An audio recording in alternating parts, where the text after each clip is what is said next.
ఆంధ్రాలో ఫాక్స్కాన్ ఒకటి భారీ పెట్టుబడి పెట్టడానికి సిద్ధపడితే మరొక 2 సంస్థలు ఏకంగా 50,000 కోట్ల భారీ పెట్టుబడికి రెడీ అవుతున్నాయి.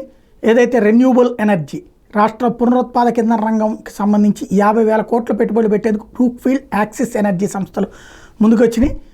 చంద్రబాబుతో ఇంధన మంత్రి గొట్టిపాటి రవికుమార్ సమక్షంలో క్లీన్ ఎనర్జీ ప్లాట్ఫామ్ ఎవ్రెన్ తమ ప్రతిపాదనలు తెలియజేసింది. రాష్ట్రంలో దశల వారీగా 3,500 మెగావాట్ల సౌర, 5,500 మెగావాట్ల విండ్ ఎనర్జీ ప్రాజెక్టులు స్థాపిస్తామని బ్రూక్ఫీల్డ్ యాక్సిస్ బృందం వెల్లడించింది. వీటిలో ఇప్పటికే 3,000 మెగావాట్ల ప్రాజెక్టులు శంకుస్థాపన చేశామని తెలిపినాయి. అంటే జగన్ హయాంలో ప్రారంభించి కంటిన్యూ చేస్తామని చెప్పారు. 2026 చివరి నాటికి ప్రారంభమవుతాయని చెప్పారు.